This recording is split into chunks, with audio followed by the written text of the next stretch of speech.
Welcome back. आज इस classes में आपका स्वागत है। तो आज आपके लिए बहुत ही इंपॉर्टेंट टॉपिक ट्रांसलेशन का present perfect tense. Present perfect tense होता क्या है? प्रेजेंट परफेक्ट टेंस होता क्या है? ये ऐसा सेंटेंस है कि मतलब जब कोई भी काम आपका पूर्ण हो जाता है वहीं से स्टार्ट होता है प्रेजेंट परफेक्ट टेंस। क्या होता है? जब कोई भी काम पूरी तरह से फिनिश्ड एक्शन होता है, समाप्त हो जाता है, वहीं पर क्या स्टार्ट होता है? Present perfect tense. मतलब कोई काम सबसे पहले क्या होगा? प्लान होगा। प्लान होने के बाद क्या हो जाएगा? सब उसके बाद कुछ देर प्रोसेस में रहेगा। प्रोसेस होने के बाद क्या होगा? वो एंड हो जाएगा। और जहां पर काम एंड हुआ वहीं से आपका स्टार्ट होता है प्रेजेंट परफेक्ट टेंस। बट शर्त ये होती है इसमें कि प्रेजेंट परफेक्ट टेंस जब कार्य क्या होगा? एक्शन बिल्कुल से एंड हो जाएगा। एक्शन क्या हो जाएगा? एंड हो जाएगा। और जब एंड होगा मतलब ये क्या है? एक प्रकार का एक्शन है। एक्शन क्या हुआ? एंड हो गया। वहीं पर स्टार्ट क्या हो जाएगा? Present perfect tense. Present perfect में हाँ शर्त क्या होती है? शर्त इसमें एक ही होती है। शर्त ये होती है कि जब प्रेजेंट परफेक्ट टेंस समाप्त हो, मतलब कार्य आपका एक्शन एंड हो, उस समय आपको टाइम ना बताया जाए। मतलब टाइम का बिल्कुल से भी जिक्र नहीं होना चाहिए। प्रेजेंट परफेक्ट टेंस में टाइम का जिक्र बिल्कुल भी नहीं होना चाहिए। और देखते हैं इनके सेंटेंस को। जैसे क्या होता है कि इसकी पहचान क्या है? इसकी पहचान यह है कि जिन वाक्यों के अंत में जिन वाक्यों के अंत में जिन वाक्यों के अंत में चुका है, चुका है, चुकी है, चुके हैं, लिया है, दिया है, आया है आदि शब्द आते हैं, आदि शब्द आते हैं प्रेजेंट परफेक्ट टेंस कहलाते हैं।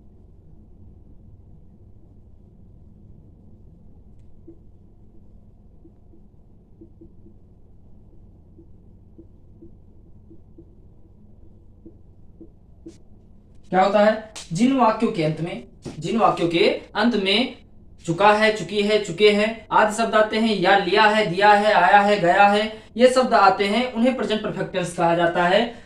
इसकी स्ट्रक्चर क्या होगा? स्ट्रक्चर होगा सबसे पहले आपका होगा सब्जेक्ट, फिर आएगा हैज या हैव प्लस वर्ब का थर्ड फॉर्म प्लस ऑब्जेक्ट या अदर वर्ब। ये आपका अफर्मेटिव का हुआ। ये क्या हुआ? आपका अफर्मेटिव का हुआ।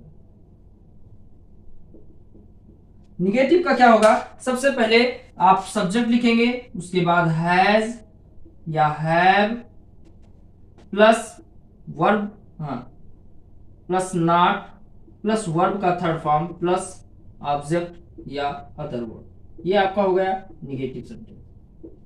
ये क्या हो गया? Negative sentence. इंट्रोगेटिव क्या होगा? सबसे पहले आप हैज या हैव चिपका देंगे, प्लस आएगा सब्जेक्ट, प्लस आएगा वर्ब का थर्ड फॉर्म प्लस ऑब्जेक्ट या अदर वर्ब। इसको आप क्या कह देंगे? इसको आप कहेंगे इंटरोगेटिव। इसको क्या कह देंगे? इंट्रोगेटिव कहेंगे। अब शर्त ये आ रही है कि किसके साथ आप हैज लगाएंगे, किसके साथ आप हैव लगाएंगे, किसके साथ आप हैज लगाएंगे और किसके साथ आप हैव लगाएंगे। देखते हैं।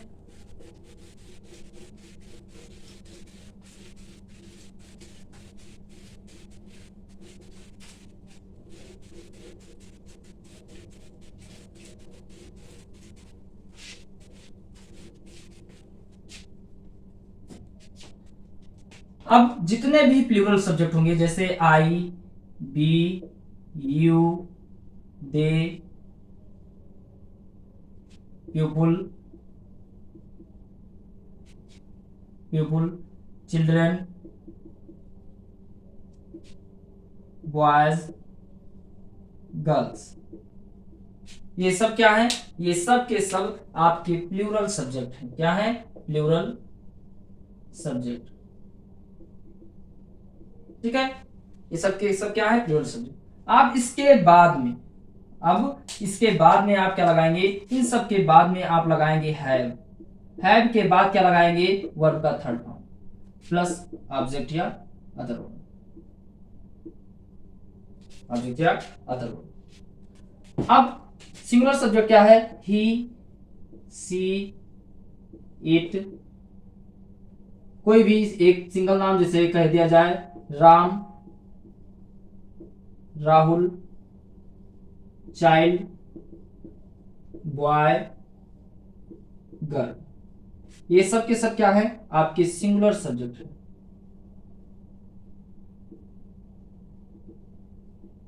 अब इनके साथ क्या करेंगे, आप इनके साथ लगाएंगे plus has plus be third plus object या अदर वर्ब। ये चीज क्या है, I, we, you, they, people, children, boys, girls के साथ आप क्या लगाएंगे, हैव का यूज करेंगे। क्या करेंगे, हैव का यूज करेंगे। He, she, it, Ram, Rahul, child, boy, girl, इनके साथ में आप क्या करेंगे, हैज का यूज करेंगे। एग्जाम्पल के माध्यम से देखते हैं, जैसे मैं किताब पढ़ चुका हूं, मैं किताब पढ़ चुका हूं। अब ट्रांसलेशन चाहे जैसा भी हो, ट्रांसलेशन क्या हो, चाहे जैसा भी हो, उसको बनाने के लिए कुछ शर्तें होती हैं, कुछ नियम होते हैं, कुछ कानून होते हैं। तो अगर आपको सबसे पहले ये मैं किताब पढ़ चुका हूं सेंटेंस है, इसको बनाना है, तो सबसे पहले लास्ट में जाएंगे और क्या करेंगे, कौन लगाकर क्वेश्चन करेंगे, कौन पढ़ चुका है, कौन पढ़ चुका है। आपको आंसर मिल जाएगा मैं, आपको आंसर क्या मिल जाएगा, मैं मिल जाएगा। और आप जब मैं की अंग्रेजी क्या लिखेंगे, आई, और आई के साथ क्या लगाया गया है, हैव, आई के साथ हैव, आई हैव, ठीक है। अब किताब पढ़ चुका हूं, पीछे आएंगे, सबसे बात पीछे आएंगे, और पढ़ने की अंग्रेजी होती है रीड, रीड का तीनों फॉर्म एक ही होता है, रीड। क्या पढ़ चुका हूं, किताब, तो हो जाएगा बुक, आई हैव। अब क्या हुआ, आप सिंपल सी बात है, ट्रांसलेशन चाहे भी जैसा हो, आपको रूल्स आ रहे हैं तो आप बनाने में कोई भी परेशानी नहीं हुई, चाहे दुनिया के बड़े से बड़े सेंटेंस हो, उसको बनाने में दिक्कत नहीं होगी। दूसरा सेंटेंस है कि वह बाजार गया है, वह बाजार गया है, ठीक है, मतलब बाजार जा चुका है। क्या बनाएंगे, अब कौन बाजार गया है, तो वाह की अंग्रेजी ही, और ही के साथ में क्या लगाए हैं, हैज लगाए हैं, क्या हो जाएगा, ही हैज। और फिर जाने की अंग्रेजी गॉन, और इसकी ट्रांसपोर्टिंग वर्ड है तो क्या लगाएंगे, to, he has gone to, कहां पर गया है, मार्केट। बहुत ही सिंपल है, वेरी सिंपल है, आप ट्रांसलेशन बिल्कुल से सीख जाएंगे। अब देखो, मैं किताब पढ़ चुका हूं, आई हैव रीड बुक, वह बाजार गया है, he has gone to market. इसको क्या कर लेंगे, आप स्क्रीनशॉट कर लेंगे, इसको क्या करेंगे, आप स्क्रीनशॉट करेंगे और बनाते हैं एक का 10 सेंटेंस।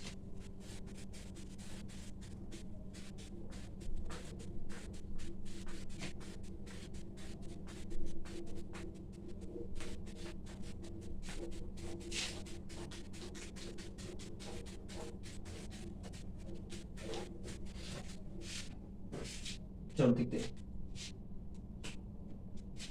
राम मंदिर गया है, तुम खेलने जा चुके हो, तुम खेलने जा चुके हो। अब देखो, राम मंदिर गया है, सबसे पहले कौन गया है, राम, तो आप लिखेंगे राम, ठीक है। राम सिंगुलर प्लूरल, तो राम सिंगुलर है, अकेला है, सिंगुलर है, इसलिए आप क्या लिखेंगे, हैज, ठीक है। अब जाने की अंग्रेजी यहां गया है, मतलब हैज के बाद बी थर्ड तो हो जाएगा गॉन। अब फिर है मंदिर, मंदिर का हो जाएगा टू टेम्पल। अब टू क्यों लगा, क्योंकि गॉन क्या है, ट्रांसपोर्टिंग वर्ब है, और इसके लिए टू का यूज होगा। नेक्स्ट है तुम खेलने जा चुके हो, तुम खेलने जा चुके हो, तो क्या हो जाएगा, तुम खेलने जा चुके हो, यहां पर कौन लगाएंगे, कौन जा चुका है, तुम, तो हो जाएगा यू। यू होता क्या है, प्लूरल, ठीक है, यू हैव प्लूरल है तो plural verb, you have gone to, और फिर है क्या, play, you have gone to play. ठीक है, नेक्स्ट सेंटेंस है वह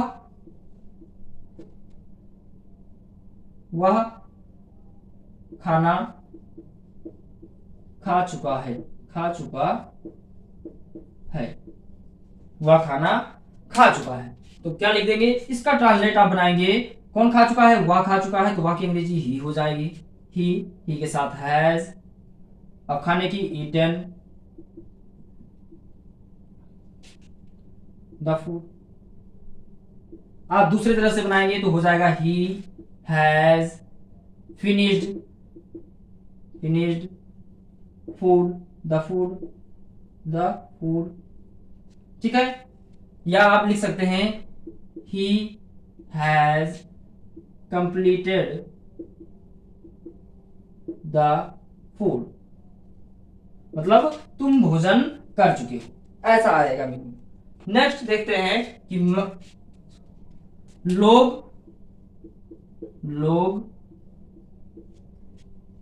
लोग मैदान में आ चुके हैं, लोग मैदान में आ चुके हैं। अब लोग की कौन आ चुका है, लोग आ चुके हैं, लोग की अंग्रेजी क्या हो जाएगी, पीपुल। ठीक है, अब लास्ट में चले आओ, आने की अंग्रेजी, फिर पीपुल क्या है, प्लूरल है, तो यहां पर हो जाएगा हैव। आने की अंग्रेजी कम केम, कम हो जाएगा। अब मैदान में in the ground, people have come in the ground, लोग मैदान में आ चुके हैं। इसको क्या करेंगे, आप स्क्रीनशॉट कर लेंगे जिससे कि आगे बताया जाए। स्क्रीनशॉट हो गया, देख लें।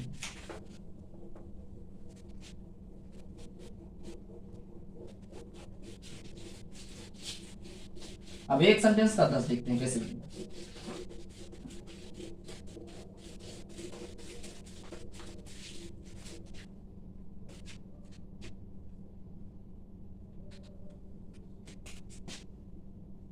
मैं लिख चुका हूं,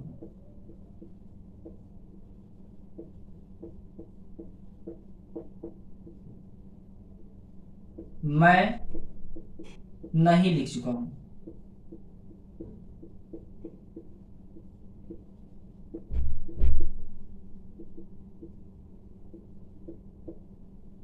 क्या मैं लिख चुका हूं, क्या मैं नहीं लिख चुका हूं।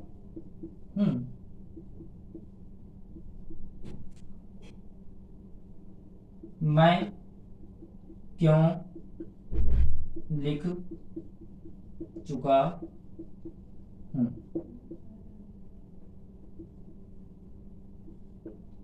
मैं क्यों नहीं लिख चुका हूं, मैं कब लिख चुका हूं, मैं कब नहीं लिख चुका हूं, मैं कैसे लिख चुका हूं, कौन लिख चुका है, कौन लिख चुका है। अब ये 10 सेंटेंस है, अब ये 10 सेंटेंस मतलब एक ही सेंटेंस से 10 सेंटेंस बनाना है। आप कैसे बनाएंगे देखते हैं। जैसे सबसे पहला सेंटेंस है मैं लिख चुका हूं, मैं लिख चुका हूं तो कौन लिख चुका है, मैं। अब आप आई लिखिए, चले आओ जस्ट पीछे, आई के साथ हैव लगाया, ठीक, आई है। अब लिखने की अंग्रेजी क्या होगी, राइट, राइट का थर्ड फॉर्म रिटन होता है। I have written. दूसरा है मैं नहीं लिख चुका हूं। कौन नहीं लिख चुका है? मैं आ गया, सबसे लास्ट में आओ, हैव लगाओ आई के साथ। क्यों लगाओगे? क्योंकि प्लूरल है, यूज में प्लूरल और नेचुरल में सिंगुलर। ठीक है, आई हैव नॉट लगाओ, उसके बाद रिटन। क्या मैं लिख चुका हूं? आप सबसे पहले क्या लगाओगे? हैव लगाओगे। क्यों लगाओगे? क्योंकि इसमें क्या पहले आया है? क्या है? क्या पहले आया है? Have I written, have I written. क्या मैं नहीं लिख चुका हूं? तो क्या हो जाएगा? Have I not written. हाँ, ध्यान ये देना है कि जब आप सिंपल निगेटिव बनाएंगे तो नॉट को तीसरे स्थान पर चिपकाएंगे। 1 2 3, ये तीसरे स्थान पर होगा। ठीक है, और जब आप इंट्रोगेटिव बनाएंगे, इंट्रोगेटिव निगेटिव बनाएंगे तो नॉट को चौथे स्थान पर। जैसे मैं क्यों लिख चुका हूं, तो यहां क्यों बीच में आया है सबसे पहले लिखेंगे इसकी अंग्रेजी। तो क्योंकि अंग्रेजी वाई, वाई के बाद आप क्या चिपकाएंगे? Have I written. नेक्स्ट है मैं क्यों नहीं लिख चुका हूं, तो क्या हो जाएगा? सबसे पहले क्यों आया है? क्योंकि अंग्रेजी लिखेंगे वाई हैव आई। अब इसके बाद नॉट कहां पर आ जाएगा? 4 नंबर पर आ जाएगा, not written. Why have I, तो यहां पर हैव है आई नॉट। देखो 1 2 3 4, चौथे नंबर पर नॉट चिपकाएंगे। मैं कब लिख चुका हूं, तो कब आया है बीच में सबसे पहले लिखेंगे, तो कब की अंग्रेजी? When I have written. मैं कब नहीं लिख चुका हूं, तो when I have not written. मैं कैसे लिख चुका हूं? अब कैसे आया? बीच में आया, पहले अंग्रेजी लिखेंगे तो हो जाएगा कैसे का? How have I written. फिर है कौन लिख चुका है, तो कौन की अंग्रेजी सबसे पहले हु होगा, और हु होता क्या है? सिंगुलर, इसलिए क्या लिखेंगे? Has. Who has written, who has written. I hope you